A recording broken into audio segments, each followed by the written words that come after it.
Hey, what's up everybody? BDL44 coming at you with another video. Alright, so I was waiting for the trade deadline to pass and it did. It's been about 30 minutes since I made a video. Waiting for the final trickling in of things to come and they haven't come yet. So I'm like, are some of you teams really not going to do what I think you should? And it looks like the answer is yeah. But we do have a couple of trades to announce, some lesser trades. Yeah, GP2 is headed back to GS Dub. Yes, indeed, for 5 second-round picks. The Blazers are going to be just basically getting that off their books. You know, it was probably a mistake re-signing or having him sign with the Blazers. First of all, he should have never left the Golden State Warriors. They just didn't have his money, right? He went to the Blazers to get a bag because they did have his money. Okay, but the Blazers also had other players they wanted to play at his position. So they never really manifested, coupled with the fact that he was coming back from injury.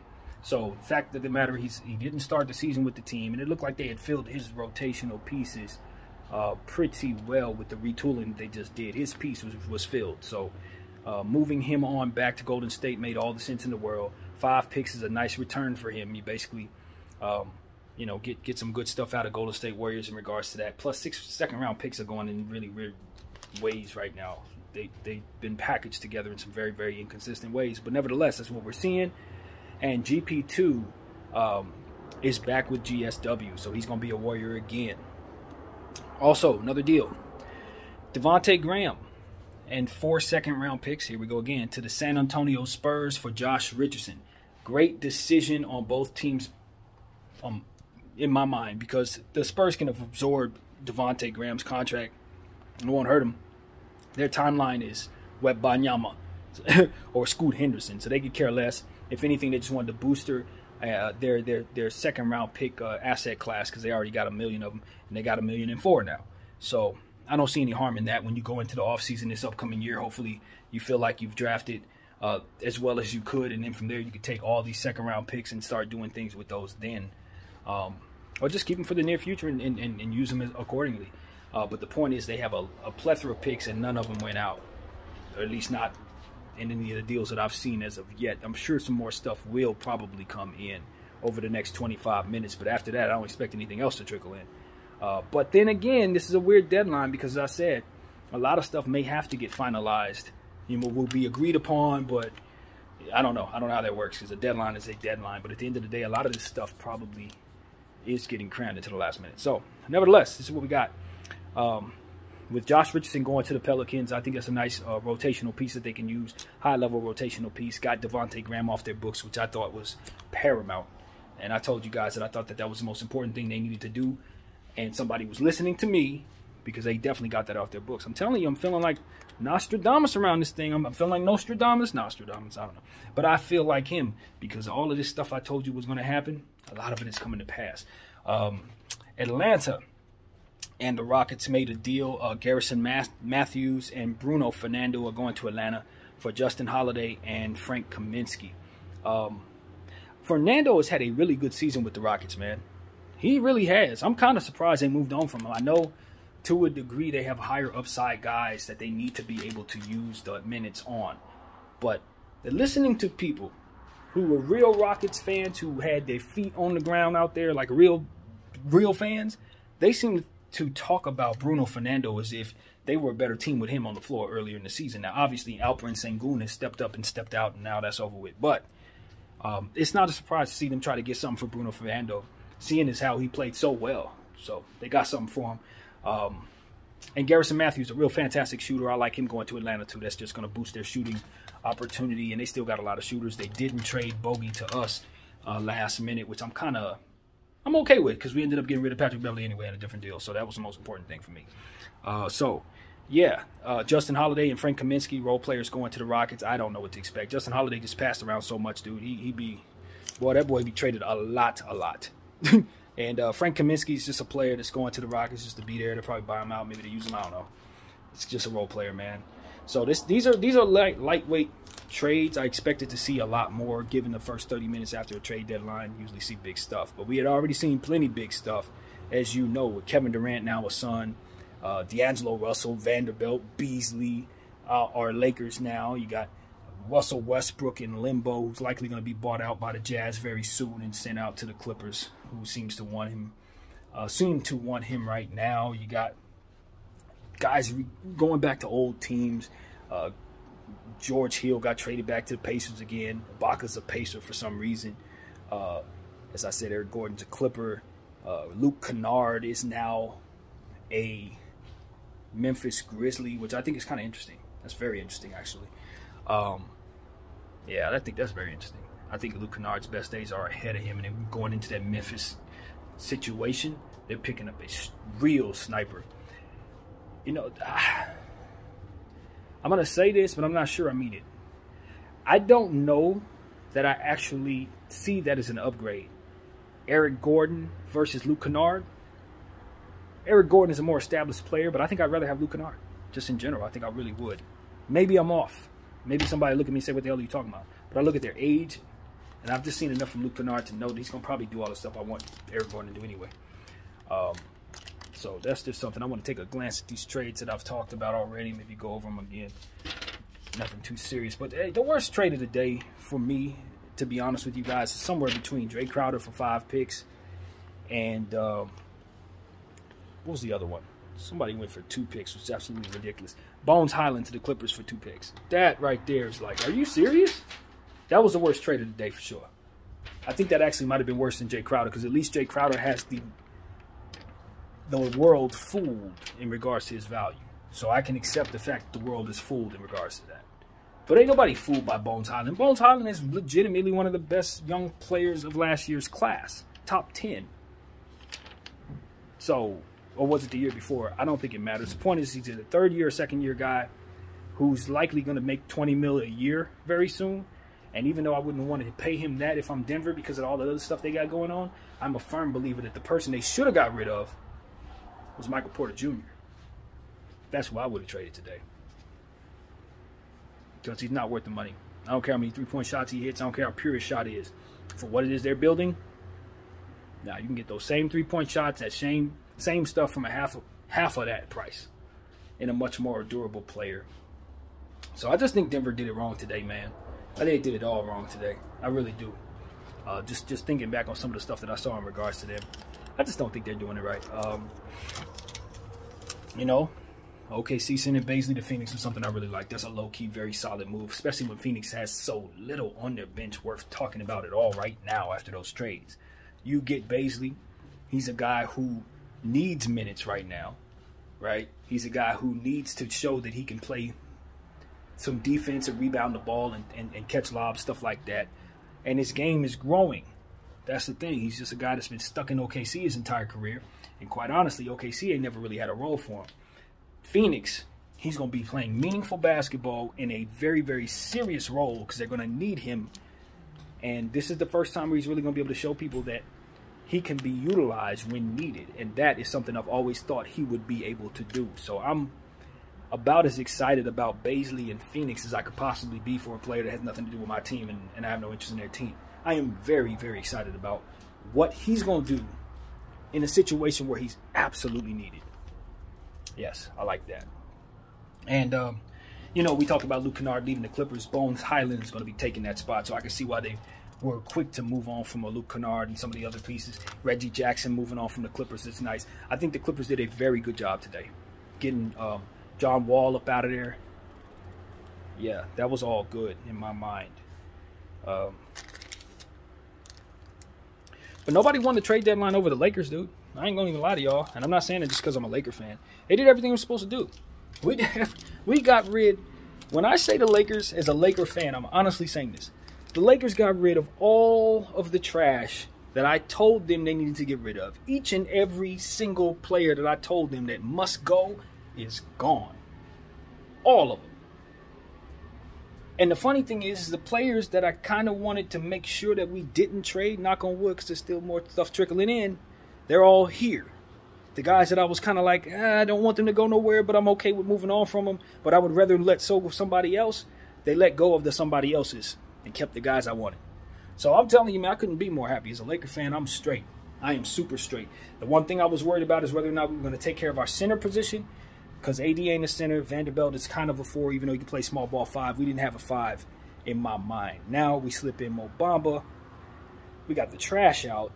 And we can run small ball if we want. with Vanderbilt at the 5, AD at the 5, Bron at the 5. And those lineups are going to make so much more sense because of the surrounding pieces that are now on this roster. And that's what people are going to really, really enjoy. It's like some of the stuff we used to complain about. We can't play Bron at the 5. You can't play AD at the 5.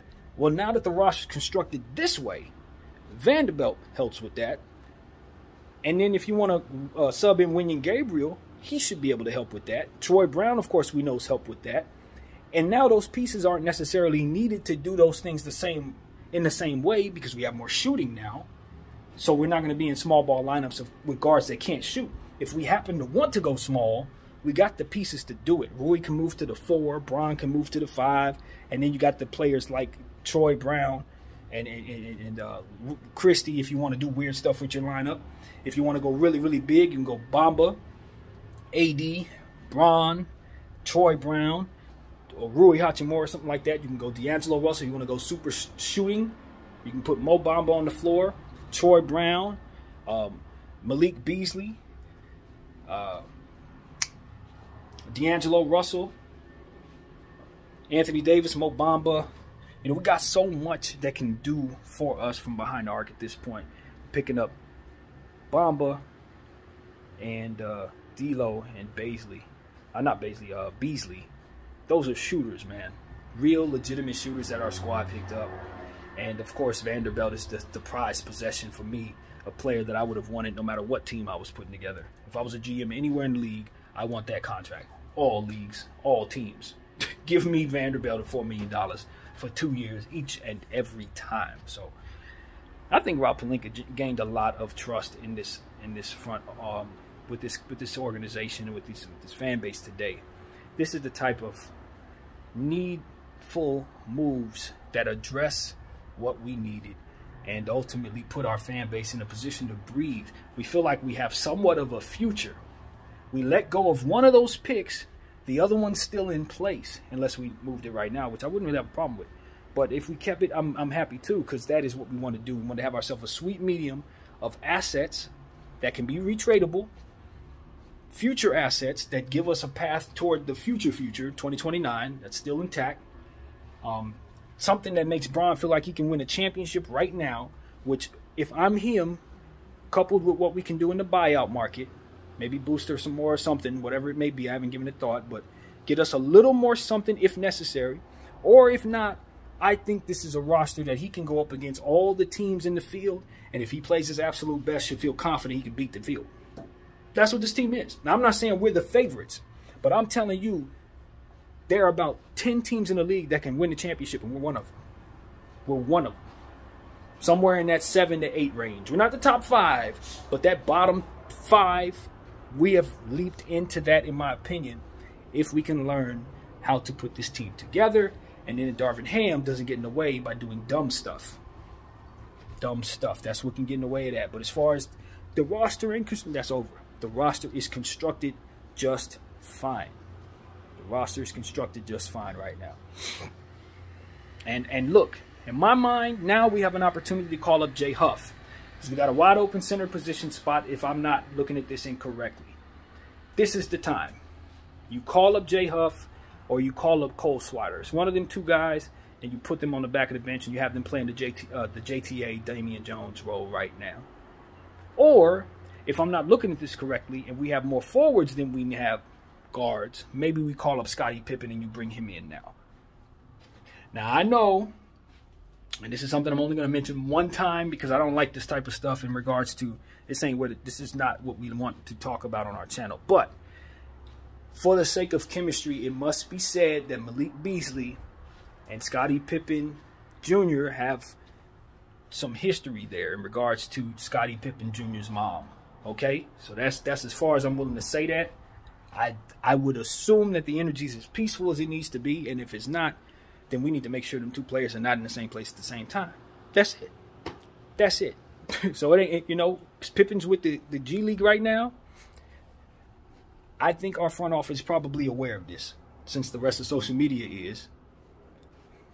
Obviously, Scottie's mom has moved on. We know how her situation, because she's public with her relationship. We support whatever, you know what I mean? For me, on this channel, how we move is this. If that's a player's mom, we ain't getting into nothing. Nada. I don't give a damn what it is, homie. I'm not going there because I had a mom that I love very much, and whatever she chose to do ain't none of nobody's business, regardless of what it is. So that's how I feel. And it gets a little tricky because it's like, oh, she's a celebrity, public figure, all this different stuff. But that's not how I want to approach this channel. I don't care about your personal business unless it's something I can pray about and make better. If I can't help you, I'm not interested in giving you bad energy about your business, especially when it comes to something like this. Grown people dating each other? Nah. People gonna know each other. And bottom line is, this is how I like to look at stuff like this. If the energy was on the up and up and all parties are cool, then the energy should be really, really professional and really, really all right. And if it didn't go bad, then they just two people that know each other. You know what I'm saying? That's what it really comes down to. Especially, and if it went well, it could be even better. You feel me? Because I can tell you right now, I have good rapport with people that have dated my mom or people who've dated my sister.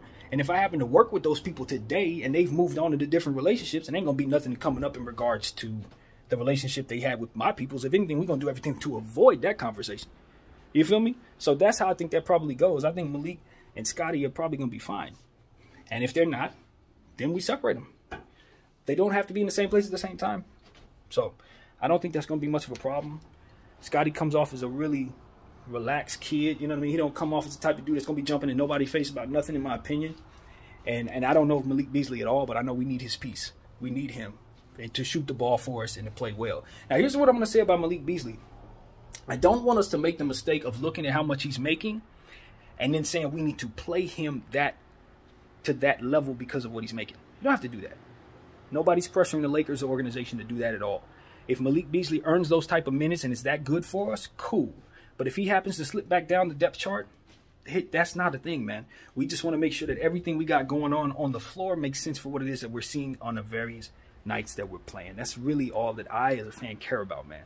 We get into trouble when we start giving people minutes and leaning on Patrick Beverley for 37 minutes, 40 minutes just because we paid him, or leaning on Rui Hachimura too soon and putting him in positions to not be his best because we must play him. I think that's whoever is forcing teams to do that needs to understand that they're compromising the sport itself. The basketball just doesn't work that way. You need to be able to match up properly. You need to be able to switch out of things quickly. And sometimes that's going to, every time that's going to betray what your intentions are in regards to what's being premeditated. So once we start thinking, oh, we must do this, we must do that, you play straight into the defense's hands, especially at this level, and you're going to lose. And that is what's happened to the Lakers a lot this season. It's not a secret. It was small ball and it was minutes mentality that hurt us. We got rid of those players. All the small ball guards are gone except for Dennis Schroeder, which I'm perfectly happy with. And now it's about us reimagining each and every one of their pieces for what it is that this collective unit does for one another. This ain't the old team. And when you remove this many pieces, you have new tendencies and new roles for the same players that are remaining. They don't need to do the same things. They don't have to play the same way. We probably don't even need to run the same plays. So there's a lot to learn. But the one thing I can say, the only flaw that bothers me is the same thing that I read in regards to a particular thing. And I know I'm turning this into a Laker video, but I honestly just want to have this stuff as I say it. We do have some one-way players still. Malik Beasley plays offense, no defense. Jarred Vanderbilt, known for his defense, no offense. It's more that D'Lo, offense, no defense. So we're going to find ourselves in a situation where Darvin Ham is going to have that Thomas Bryant, Patrick Beverley thing going on, where he's going to have to learn to live with guys' weaknesses as they botch the things that they're weak at. D'Lo's going to mess up a defensive play. Vanderbilt is going to brick an offensive shot or have games where he only scores 2 points. It's what you should expect from Vando. You know, we'll never call Vando a O for gopher. He's more like Lonzo in the sense that you don't look for him to score. Draymond in the sense you don't look for him to score. We know those type of players. They do everything for you except score the ball, and you're happy about that because that's completely fine. That's who Vanderbilt is. So if he walks away with 6 points, we're cool. Very cool. Because if you look at what else he's going to do, he's likely got about 3 blocks, 2 steals, 15 boards, 3 assists. So that's just his game, and that's it. So we're going to have to learn how to score the ball with him on the floor, and Darvin's going to have to be smart about not putting him in rotations where he needs to score. Don't even do it. Have him on the floor with Bron AD, Rui, and all the scorers at all times. Because if we put Vando in lineups that he's going to be asked to score in, it's just a mistake, man. And he can. Don't get it twisted. There's going to be a game or two where he goes for 20. You might see a game where he goes for 30. But you will see that game once a year.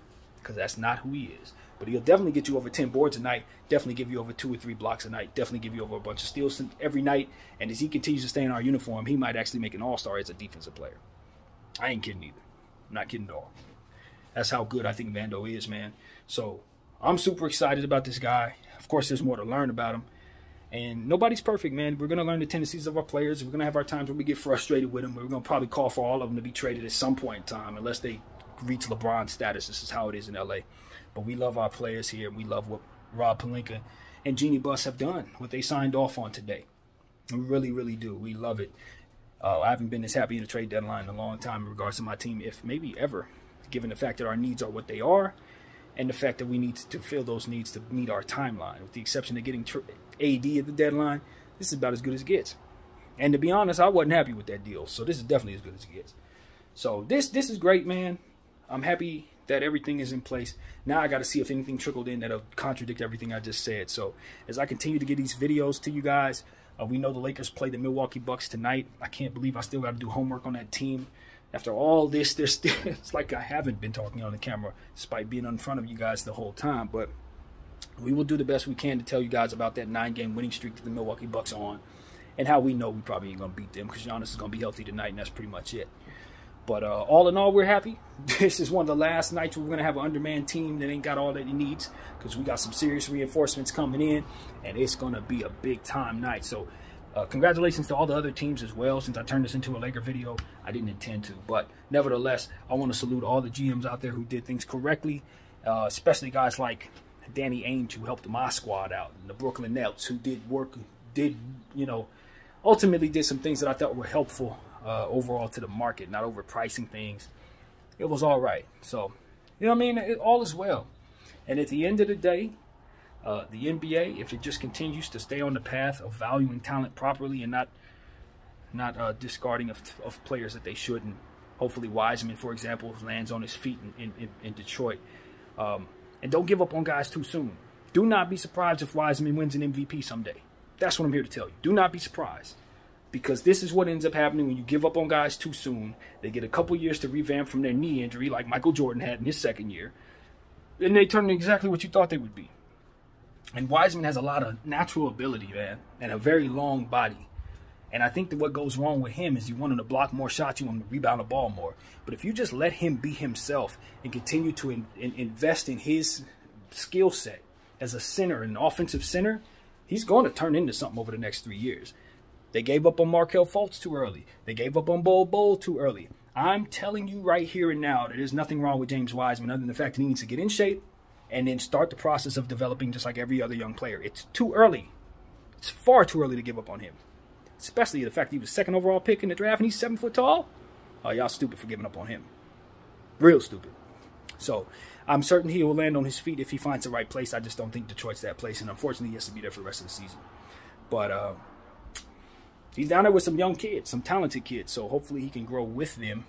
And if he does pop while he's in that uniform, he's probably the best backup center in the history of the sport. Quite honestly. It could be really ridiculous if he pops to what he's supposed to be while behind Jalen Duren. And they cannot play together. I can't stress that enough. I don't think so. And then why is Isaiah Stewart still there? I don't know. He should have been traded right now. But these are the type of things. It's like Detroit is loading up. Because even if he doesn't turn into anything but a backup center, they can trade him for, what, 6 second-round picks the way it went today? 7 second-round picks the way it went today? Or more. So that's one of those pieces I always say. You can get something out of nothing. Find him when everybody gave up on him. Bring him to your situation and watch him pop. James Wiseman was a prime example of that. And I wish, well, my Lakers did great. I'm not going to even sit up here and say I wish nothing for us. But I wish it was a way for people to know exactly what second-round picks could have got them today. Because if teams would have known what second-round picks would have got them, they would have been accumulating them all the way up to this point, and they would have dumped them all on the league today. So Utah didn't move as much as I thought they did, unless there's more trickling in, of course. But Markkanen did not move. All that stuff for Utah did not move. I think the NBA missed an opportunity there to get a lot of creative stuff done just by bouncing them off of the Utah Jazz, man. So it is what it is. It is what it is. Teams didn't move. Toronto didn't move. They decided to stand pat. I hope they're ready to pay people. I hope they're ready to let them walk. Masai really did something special there by not making a trade. And when I say special, I don't mean that in a good way. Usually Masai Ujiri is very, very sharp. But this puts him in a position to definitely have to let talent walk out the door. So I wouldn't be surprised if something trickles in with his name on it. Or if the Keem Birch deal actually created some space that I don't know about based on the deal and all of that. Because Masai he's really, really good about these type of things. But I'm surprised to not see them move. New Orleans too, man. There's a lot of teams that you're like, are y'all sure y'all don't want to move? Clippers did their part. Lakers did their part. Obviously, the obvious guys. Portland did a really good job here. I really like what Portland did. I would not at all be surprised to see them rise to the top of the Western Conference after all these damn moves. It'd still be Portland, because all Dame really needs is to be able to have a strong enough team around him, and he has the strongest team he's ever had right now. Right now. Even though they did move out some pieces that I think could help him, like Josh Hart and Gary Payton. They brought back some length, a lot of length in Cam Reddish and some of the other pieces that they did for themselves today. I just know for a fact that Portland is all right. Getting 5 picks for Gary Payton, that's a contract they shouldn't have signed. So, yeah, man, that's going to be good. Getting Matisse Thybulle in place for Portland, that ain't nothing to see. That's it. Matisse Thybulle, Jeremy Grant, Cam Reddish, Nasir Little. You see what that is? That's a forward tandem of a bunch of guys that can double team you. Double team your KD. Double team your Bron. Double team your Luka. That is what that is. That's the guy to double team your Paul George and your Kawhi Leonard. So Portland has players to throw at you, while you may not necessarily have players to throw at them to guard Dame. And that's what I like about what Portland did. Be careful, man, with Portland. Be careful. I got a weird, strange feeling about Portland rising themselves all the way to the Western Conference this year, up the ranks. I don't know if they come out of the West. I'm not saying my gut tells me that. But I would definitely not be surprised to see them overachieve some of these teams that just got put together, like Dallas and Phoenix. They're constructed better than both of those teams. So that's what I want to tell everybody. They're constructed better than both Dallas and Phoenix. I wouldn't be surprised to see them knock them off. One of them off, not both of them off. But, yeah, look out for Dame. That's a legitimate killer, and he's done more with less. So yeah. And Anthony Simons on the side of him, I'm telling you, do not sleep. Shaedon Sharpe, you don't want Shaedon Sharpe to just find himself. If he starts finding himself in the midst of all those forwards, and then Cam Reddish start finding himself. That's another thing. Cam Reddish, Shaedon Sharpe, naturally gifted two-way wings. Naturally gifted. I'm telling you, man, Portland Trailblazers, they are not to be toyed with anymore. So the West was weak this morning. The West is strong right now. To my God's honest opinion. With the moves that the Clippers made, the moves the Lakers made, and the moves that the other teams made as well, including Portland. Yeah, I'm on board with Portland. And that's why I look at Minnesota. I'm saying, Mike Conley, y'all really thought turning D'Angelo Russell into Mike Conley was going to help you here with all this? Nah, that ain't going to help you. The Rockets are a question mark for me because I know they moved a lot of pieces around, did some stuff probably with the numbers. I don't really know what they did, but it's a question mark. I just don't know. I like Philly picking up Jalen McDaniels, real subtle, helped them because Matisse wasn't going to score. Jalen will play both sides of the floor, so that's an upgrade for what they do. Yeah, man. TB can help Denver too. Do not sleep on Thomas Bryant's ability to score the ball in the Jokic-led offense. You put a center like that on the floor when Jokic gets in trouble, all of a sudden you got him scoring like 25, 30 points a game. You know, off of Jamal Murray, off of Porter, off of Aaron Gordon. They're going to help him defensively because he can't do that. But I just hate their roster without Bones Highland now. Like, y'all really just remove Bones Highland for nothing that could help you? Y'all couldn't at least get you a rotational for Bones? And then to think you settled for 2 second-round picks when so many other guys went for lesser guys went for more picks, man. Lesser guys went for way more picks. Bones Highland's value was completely botched by the Denver Nuggets. I think I'll leave my video right there. My name is BDL44. I thank you all for watching, and I'm out.